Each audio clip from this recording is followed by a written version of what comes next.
matin, le Dieu qui s'appelle Jésus, il m'envoie partager avec toi une très bonne nourriture. Et ce matin, pour ce dimanche du 3 octobre 2021, il m'envoie pour te parler d'un thème très important. D'un sujet très important que beaucoup de chrétiens n'en parlent pas. Amen. C'est le sujet sur les esprits humains. Dis, les esprits humains. Alléluia. Ce matin, tu vas comprendre dans cet enseignement sur les esprits humains, qu'est-ce que d'abord les esprits humains? Alléluia. Ensuite, nous allons parler des attaques des sorciers par leur esprit humain. Alléluia. En troisième point, nous allons voir comment on peut reconnaître quelqu'un qui a habité ou bien attaqué par un esprit humain. Ou bien toi-même, comment tu peux reconnaître que tu as habité ou bien attaqué par un esprit humain. En quatrième point, nous allons voir comment aujourd'hui les esprits humains affaiblissent, attaquent et bloquent la vie spirituelle, matérielle et financière de beaucoup de chrétiens, de beaucoup de pasteurs, de beaucoup d'églises. Est-ce qu'on m'entend? Frère, les esprits humains, ils règnent partout, même dans les églises. Alléluia. Ensuite, en cinquième point, nous allons voir comment les esprits humains entrent dans la vie de quelqu'un. Parce que si tu ne connais pas, tu ne peux pas les combattre. Alléluia. C'est-à-dire, on voit quelles sont les portes d'entrée des esprits humains dans ta vie. Par quelle porte ils rentrent. Et puis, pour terminer, nous allons voir comment faire et comment prier pour que tu sois délivré de l'esprit humain d'un sorcier, d'un marabout, d'un faux prophète, d'un féticheur ou d'un mystique. Alléluia. La Bible dit quoi? Osée 4, verset 6. Par manque de connaissance, mon peuple périt. Alléluia. Ce matin, tu vas comprendre que vraiment, les chrétiens, par ignorance, ils souffrent. Tu vas comprendre qu'il y a des pasteurs qui sont remplis d'esprit humain. Des femmes de pasteurs remplis d'esprit humain. Si pasteur a un esprit humain, et le chrétien rempli d'esprit humain, dit un puissant Amen. Et ce qui empêche beaucoup de chrétiens d'évoluer. Donc, mon frère, ma soeur, sois attentif. C'est un enseignement qui est très, très important. Alléluia. Vous voyez ici comment l'esprit humain, il détruit la vie des gens. Donc, les versets de la Bible qui vont nous aider à traiter ce message se trouvent dans Éphésiens chapitre 6, verset 12 et 1 Thessaloniciens chapitre 5, verset 23. Éphésiens 6, verset 12. Oui.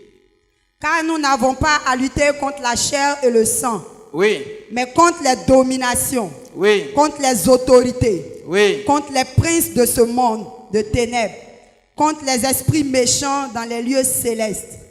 Dis Amen. 1 Thessaloniciens chapitre 5, verset 23. Qui dit quoi? Que le Dieu de paix vous sanctifie lui-même tout entier. Oui. Et que tout votre être, l'esprit, l'âme et le corps soient conservés, irrépréhensibles lors de l'avènement de notre Seigneur Jésus-Christ. Alléluia. Ce sont ces deux textes qui vont nous servir à traiter ce thème. Mon frère, ma soeur, selon Éphésiens 6, verset 12, la Bible dit quoi? Que nous n'avons pas à lutter contre la chair et le sang, mais contre les principautés, contre les pouvoirs des ténèbres, contre les dominateurs du monde des ténèbres d'ici-bas et contre les esprits méchants dans les lieux célestes. On m'entend clairement? Ça veut dire quoi? C'est-à-dire, pour avoir une vie de victoire en Jésus sur la terre, pour avoir la délivrance, pour avoir la bénédiction de Dieu, pour avoir la gloire de Dieu, la Bible dit, tu dois mener un combat. Tu dois lutter contre le diable et ses esprits démoniaques. Alléluia. Regardez ici. Il y en a qui vous disent non, Jésus est mort à la croix. On ne gêne plus. On ne combat pas les sorciers ni les mystiques. Croisez les mains. Je vous dis, c'est du mensonge de Satan. Est-ce que je peux l'amener dans la même puissance ce matin? Alléluia. Frère, tu ne peux pas recevoir une bénédiction sur la terre sans que tu n'aies mené un combat contre le diable et ses démons. Alléluia. Mais aujourd'hui, malheureusement, beaucoup de pasteurs, de chrétiens ont des problèmes dans leur vie parce qu'ils ignorent que le combat dans lequel ils sont engagés, c'est le combat contre les esprits du diable. Le combat contre les esprits méchants. Beaucoup de chrétiens ne le savent pas. Ils ne gênent pas, ils ne crient pas contre les esprits méchants. Alléluia. Mon frère, ma soeur, sois attentif. Par ce message, Dieu va faire beaucoup de choses dans ta vie. Frère, aujourd'hui, beaucoup de chrétiens, comme je l'ai dit, de pasteurs aussi, ont leur ministère bloqué, leur vie bloquée, parce qu'ils ne connaissent pas les esprits contre lesquels ils combattent. Ça veut dire quoi? Il y a des chrétiens qui ne connaissent pas le nom des démons. Même des pasteurs ne connaissent pas le nom des esprits contre lesquels ils combattent. Alléluia. Tu ne connais pas un ennemi, tu ne peux pas le combattre. Je vous ai tout dit à un pasteur qui m'a dit, on ne combat pas sorcier. Mon frère, celui qui te dit on combat sorcier, lui-même c'est un sorcier. Il ne veut pas que tu le combattes. La Bible dit, dans l'Ancien Testament, ne laisse pas vivre une sorcière. Dans le Nouveau Testament, dans le chapitre Acte 19, la Bible dit, les apôtres délivraient les sorciers. Un puissant Amen. Donc mon frère, ma soeur, ce matin, sois attentif. Alléluia. Frère, des chrétiens même ne connaissent pas les noms de beaucoup d'esprits. Alléluia. Ils ne connaissent pas leur stratégie, comment ils attaquent, comment ils agissent. Les chrétiens, beaucoup ne connaissent pas. Alléluia. Frère, et l'un des esprits qui crée beaucoup de problèmes aux chrétiens. Les païens, là, on n'en parle pas. Alléluia. Qui bloquent la vie des chrétiens. Qui bloquent la vie des hommes de Dieu, des pasteurs. Souvent, ils arrivent à bloquer leur ministère. C'est l'esprit humain. L'un des esprits les plus méchants. Qui bloque la vie des chrétiens. Qui bloque même. Souvent, ils détruisent les églises. Alléluia. C'est les esprits humains. Beaucoup de chrétiens ne connaissent pas. Amen. Frère, souvent même, tu pries pour certains pasteurs, esprits humains pas dans le corps. Dis, c'est pas normal. Dis, c'est pas normal. Ce matin, tu seras délivré de tout esprit humain. Un puissant Amen. Dis un puissant Amen. Alléluia. Mon frère, ma soeur. Donc ce matin, nous allons parler des esprits humains. Frère, les esprits humains, c'est quoi? Les esprits humains, ce ne sont pas des démons. Ils ne sont pas des démons. C'est des êtres humains, mais qui agissent comme des démons. Donc, ils sont têtus. Et ils sont très, très, très, très, très dangereux et très méchants. Est-ce que vous comprenez, les chrétiens? On peut continuer. L'esprit humain, c'est quoi?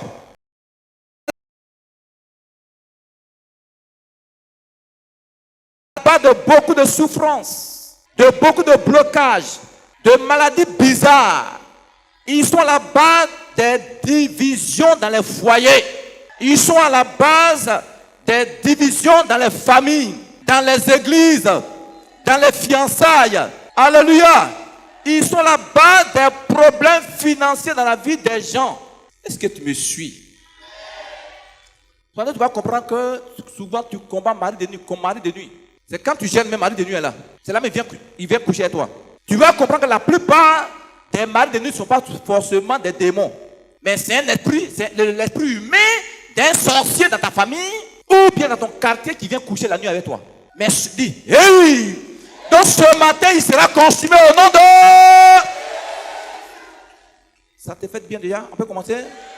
On me suit? Voilà. Mon frère, c'est un enseignement, donc allons doucement. Dis, esprit humain, ce matin, tu seras dévoilé. Regardez ici. Il y a des gens qui disent, je ne vais pas au village parce que là-bas, il y a des sorciers, ils vont me manger. Qui dit souvent ça? Il y a des gens qui disent ça. Mais il y a des chrétiens qui disent, je ne vais pas au village, sorcier là-bas. Frère, ce matin, tu vas comprendre. Le sorcier même dont tu as peur là, il habite dans ton corps, dans le corps de ta femme, il habite dans le corps de quelqu'un de ta maison, de ton enfant, même de ta bonne, ou bien même de ton chien. Le sorcier il est au village, mais il habite dans ta maison. Je ne vais pas au village. Même tu es à Paris, il habite avec toi. Tu me suis? Je ne vais pas au village, il y a un sorcier là-bas. Il y a un sorcier. Frère, sorcier même il vit avec toi. Tu me suis? Mais ce matin, il va sortir de ta vie. L'esprit humain va sortir de ta vie. Alléluia. Mon frère, ma soeur, tu m'as très bien. Donc, l'esprit humain, c'est qui? Ou bien c'est quoi? Tu veux le savoir? On a lu 1 Samuel chapitre 5, verset 23. Suivons très bien ici. Que tu sois pasteur, que tu sois prophète, apôtre, ou bien qui que tu sois, ou que tu sois chrétien, bon chrétien, si tu meurs avec un esprit humain d'un agent du diable dans ton corps, tu vas aller à l'enfer. Pourquoi? Parce que l'esprit humain d'un sorcier, marabout, quand le marabout meurt, son esprit humain va où? À l'enfer. Donc, tu meurs avec l'esprit humain d'un agent du diable dans ta vie, toi aussi tu vas aller à l'enfer. Ça veut dire quoi? Donc, tout pasteur a besoin de délivrance. Tout chrétien a besoin de délivrance. On me suit? Vous allez comprendre ce matin que beaucoup d'églises ont des problèmes à cause des esprits humains. Est-ce que tu me suis? Vous allez comprendre ce matin que quand on danse, on fait la louange, tout le monde danse. Waouh, tout le monde. Mais dès que la parole commence, tout le monde dort. Alors, vous n'avez pas remarqué ça? Vous allez comprendre, c'est l'œuvre de l'esprit humain. L'œuvre des esprits humains. On peut continuer? Donc, on relit 1 Samuel chapitre 5, verset 23. On va lire, vous allez comprendre ce que c'est que les esprits humains. Que le Dieu de paix vous sanctifie lui-même tout entier. Oui. Et que tout votre être, Oui. l'esprit, l'âme et le corps soient conservés irrépréhensibles lors de l'avènement de notre Seigneur Jésus-Christ. Alléluia! On va maintenant parler, qu'est-ce que les esprits humains? C'est quoi? Selon ce verset, la Bible dit quoi? L'être humain est composé de 3 entités. Tu es 3 personnes en une. Tu me suis? La Bible parle du corps, de l'âme et de l'esprit. Donc 3 entités qui te font une personne. Ne comprenez pas les chrétiens? Maintenant, on va aller doucement. Le corps, c'est quoi? Le corps, c'est la partie physique de l'homme. Tu vois mon corps, je vois ton corps. Tu me suis? C'est l'enveloppe, ça dit qui contient ton âme et ton esprit. On me suit clairement? Donc ton corps, c'est ton enveloppe.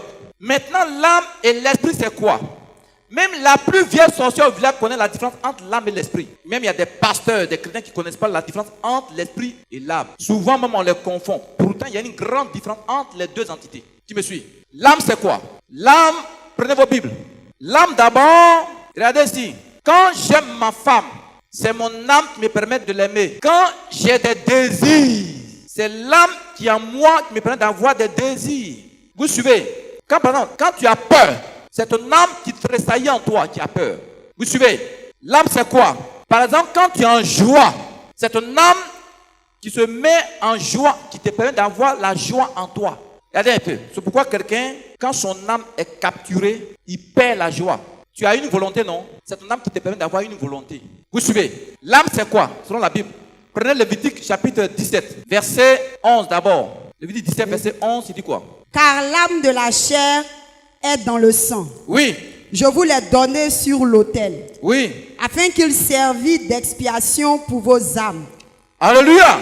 Dis verset 14. Car l'âme de toute chair, c'est son sang qui est en elle. C'est pourquoi j'ai dit aux enfants d'Israël, vous ne mangerez le sang d'aucune chair. Alléluia. Maintenant, on va lire en français facile. Français courant, c'est quoi? Ça veut dire quoi? L'âme. Verset 11. Oui. Car la vie de la chair est dans le sang. Je vous l'ai donné sur l'autel, afin qu'il serve d'expiation. Verset 14. Verset 14. Car la vie de toute chair, c'est son sang. Tu entends ça? Donc, tu as la vie, non? C'est ton âme qui permet que tu aies la vie en toi. Est-ce que tu me suis? C'est ton âme qui fait ta vie. L'âme, la Bible dit, elle est dans le sang. Vous allez comprendre pourquoi les sorciers aiment boire du sang humain. Les mystiques aiment du sang humain. C'est l'âme qui cherche. Est-ce que vous comprenez? Maintenant, nous allons voir entre l'âme et l'esprit laquelle des entités est immortelle. L'âme n'est pas immortelle. Quand les sorciers veulent tuer quelqu'un, c'est son âme qui tue.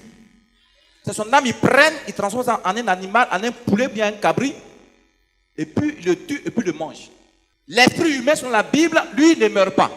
Prenez par la Bible, prenez Ézéchiel 13. Vous allez comprendre que les sorciers, c'est l'âme qui tue. Ézéchiel 13, verset 18. Tu diras, ainsi parle le Seigneur l'Éternel. Oui. Malheur à celle qui fabrique des coussinets Oui. pour toutes les aisselles et qui font des voiles pour la tête des gens de toute taille, Oui. afin de surprendre les âmes. Pensez-vous surprendre les âmes de mon peuple et conserver vos propres âmes? Vous me déshonorez auprès de mon peuple pour des poignées d'orge et des morceaux de pain, Oui. en tuant des âmes qui ne doivent pas mourir. Amen. Amen, chrétien. La Bible dit quoi?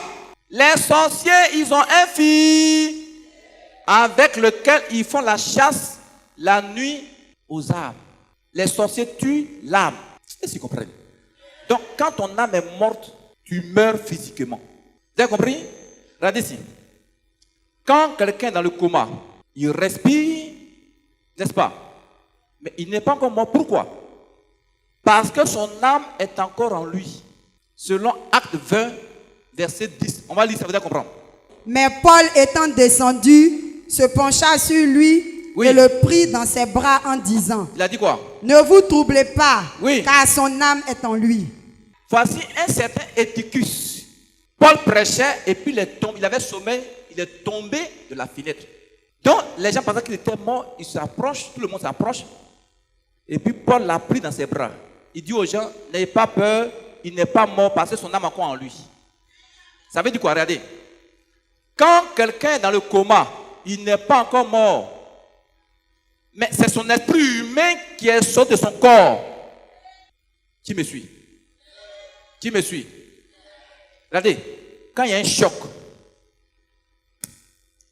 quelqu'un fait un accident, il y a un choc. Bah. L'esprit humain, il est sensible. Donc, il sort du corps de la personne. Vous me suivez? Donc, la personne, tant que son âme n'est pas morte, elle va vivre. Vous me suivez? On ne m'a pas suivi. Mais une fois que l'âme est morte, son esprit humain reste. Si les chrétiens, bon, il va à Dieu. Si c'est un païen, il va au sujet des morts. Donc l'âme meurt. L'esprit humain, il ne meurt pas. Il est immortel. Vous avez compris? C'est pourquoi quand quelqu'un est dans le coma, prie pour lui. Commande que ton esprit humain vienne dans son corps. Qui me suit? Que l'esprit humain vienne dans son... Le Seigneur, quand il a commencé à m'appeler, il m'a montré les yeux d'identité. Il m'a montré l'âme, il m'a montré l'esprit humain. L'âme n'a pas de forme. L'esprit humain, il ressemble à ta personne, mais il est transparent. On le voit, on voit au travers de l'esprit. Comment il m'a montré ça? Un jour, dans le son, il y a eu un accident. Il y a des gens qui étaient broyés, ils étaient morts. J'entends une voix qui dit « Prie » sur eux. Puis je vois 3 sachets, c'était 3 corps. Je vois 3 sachets comme ça, dans lesquels se trouvaient les âmes des personnes. Il dit « Prie » pour que les âmes rentrent dans le corps. Bon, moi de nature, j'ai peur du sang. Donc j'avais peur de prier. Il dit, bon, la voix me dit « Attends, il faut voir ce que je fais. » Donc il a commandé que les âmes là rentrent dans le corps. Vous suivez? Deuxième songe, il y a un jeune homme qui est en train de mourir. Et puis je voyais son esprit humain sortir de son corps. La voix me dit commande que l'esprit humain, son esprit humain revienne dans son corps. J'ai commandé, esprit humain, rentre dans le corps de ce jeune homme au nom de Jésus. Il est retourné, puis le jeune homme s'est relevé. Ça veut dire quoi? Quelqu'un dans le coma, son esprit humain soit est en train de planer dans l'endroit où il est couché. Ou bien il est quelque part. Donc comment que son esprit humain vienne dans son corps? Vous avez vu la différence? Vous avez vu l'âme, non? Voilà. Maintenant, l'esprit humain, c'est quoi? L'esprit humain, il est différent de l'âme. Quand je parle, quand tu parles, c'est ton esprit humain qui te permet de parler. Quand tu réfléchis et que tu penses, c'est l'esprit humain qui est en toi, qui pense et qui te permet de réfléchir, de raisonner. Tu ne comprends pas? Quelle est la différence entre l'animal et l'être humain? L'animal a une âme, il a du sang, il a une vie, mais il ne raisonne pas. Mais toi, tu raisonnes. Donc, l'esprit humain te permet de réfléchir, te permet de raisonner. Vous me suivez? C'est ça qui fait la différence entre l'esprit et l'âme. Et selon Ecclésiaste chapitre 12, verset 9. Allez comprendre que l'esprit humain, il est immortel. Avant que la poussière retourne à la terre, comme elle y était, et que l'esprit retourne à Dieu qui l'a donné. Tu entends ça? Que l'esprit retourne à Dieu qui l'a. Ça veut dire quoi? Quand tu es un enfant de Dieu, né de nouveau, quand tu meurs, ton esprit humain retourne à Dieu. Mais si c'est un païen, un sorcier, ton esprit humain va au séjour des morts. Il attend le jugement dernier. Vous avez vu la différence? Vous avez la différence? Voilà. Maintenant, on va voir maintenant comment les sorciers t'attaquent avec leur esprit humain. Comment les mystiques t'attaquent avec leur esprit humain. Ceux qui disent qu'ils ne vont pas au village là, tu vas comprendre que les sorciers, même ils habitent avec toi. Qui me suit? On va voir maintenant qu'est-ce que d'abord la sorcellerie. La sorcellerie, c'est quoi? Prenez 1 Samuel 15, verset 23. Car la désobéissance est aussi coupable que la divination. Et la résistance ne l'est pas moins que l'idolâtrie et les théraphim. Alléluia! La sorcellerie selon ce verset, c'est une rébellion contre Dieu. Quelqu'un se rébelle contre ses parents, c'est un sorcier. C'est pas forcément manger la chair humaine. Un puissant amen. Ça veut dire quoi? Un marabout, il se rébelle à Dieu. Donc c'est un sorcier. Tu me suis? Maintenant, quand les sorciers veulent t'attaquer, comment ils font? Suivez, hein? Un sorcier qui veut t'attaquer, il ne vient pas regarder, il ne vient pas vers toi comme ça physiquement. Je suis venu t'attaquer. N'est-ce pas? Le sorcier, il peut être au village. Il va au champ. Elle va au champ, c'est une femme. Elle prépare, les gens mangent. Est-ce que tu me suis? Il joue même à Wallet avec ses amis. Il boit Bangui avec les gens. Tu me suis? Pourtant, il est ici à Soubré, dans ta maison, en train de t'attaquer. Ou bien il est à Abidjan en train de t'attaquer. Ou bien même en Europe en train de t'attaquer. Est-ce que tu comprends les chrétiens? Donc, les sorciers, comment ils le font? Souvent, qu'on a dit, les marabouts, dans le temps quand on allait les voir, te donnent une bague, ils disent c'est anti-accident. Donc les 3 premiers mois là, il te suit avec son esprit humain. Vous me suivez, non?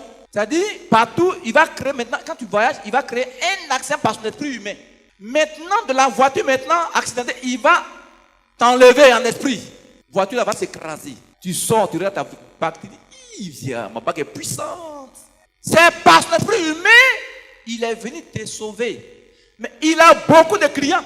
Donc, 3 mois, il te sauve. Tout le monde est fétiche. Pendant 3 mois, c'est fort. 3 mois après, ça s'affaiblit. C'est avec leur esprit humain ils font. Ils ne font rien d'extraordinaire. Qui m'a suivi? Qui m'a suivi? Donc, si tu as une bague là, il faut envoyer un brûler ça ce matin. Un puissant amen, un puissant amen, un puissant amen.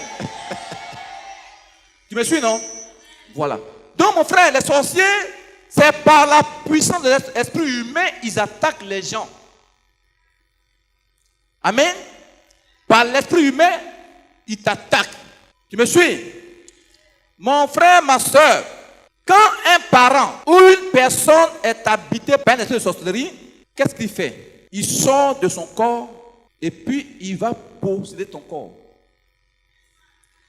Ou bien il va habiter dans le corps de quelqu'un qui est près de toi, proche de toi. Ta femme, ton mari, ton enfant ou bien même ton chien. Est-ce que tu comprends bien? Donc tu as un projet, là, le soir, tu viens, tu dis à ta femme, ah, aujourd'hui Dieu m'a béni, j'ai eu un puissant contrat. Donc, il est souvent dans ton corps, dans le corps de ta femme, donc il entend l'esprit humain, le sorcier. Il dit, ah, bon, il a un projet, là, il va avoir l'argent, ok. Donc il sort de son corps. La nuit, à partir de 24 h 1 h du matin, au moment où vous dormez, il t'attaque. Il bloque tes affaires. Il bloque, tu sais, la magie dans ta vie. Tu sors le matin, l'argent qui va être placé pour faire ton affaire là, ça va dans la maladie. On vient de dire, quelqu'un est mort au village. Tu prends ça, tu vas dépenser. Est-ce que comment qui me suit? On me suit? La maman, on me suit? On me suit? Frère, donc le sorcier, c'est parce que l'esprit humain, il attaque. Il vit avec toi. Il vit avec toi. Alléluia. Il vit dans le corps de ton collègue. De ton collègue. Est-ce que tu me suis, chrétien? Tout récemment, il y a une femme qui m'appelait de l'Europe. J'ai prié pour elle. L'esprit humain de sa collègue qui passe dans son corps. Sa collègue de travail. Donc, on a fini de prier, elle s'est retrouvée, elle dit, maman, tu s'appelles tant. Elle dit, c'est ma collègue. On ne s'entend pas au travail. Elle dit, c'est une grande sorcière, elle est dans ton corps. Donc, ton collègue sorcier, il habite dans ton corps. Mais ce matin, il va partir au nom de Jésus. Je me fais comprendre ce matin. Ça passe. Alléluia. Mon frère, ma soeur, les esprits humains, comment les sorciers, ils attaquent, comment ils font. Alléluia. Frère, les esprits humains, je vais montrer ici. Je vais prier pour vos femmes, prier pour vos enfants, pour vos maris. Alléluia. Vous allez comment ce matin que les esprits humains, quand il est dans le corps d'une femme, dans le corps de son mari, qu'est-ce qu'il va faire? Pour mettre la division, sur le champ, il va changer le visage de la femme, se transformer en un monstre. Ou bien il va changer le cœur de la femme contre son mari. Mais le cœur du mari contre sa femme. Ils vont commencer à se frapper. Est-ce que vous comprenez les chrétiens? Ils vont se dire de saleté. Mais c'est ma femme, là, ma chérie, là, qu'est-ce qui se passe aujourd'hui? Attaque-toi aux esprits humains. Un puissant amen chrétien.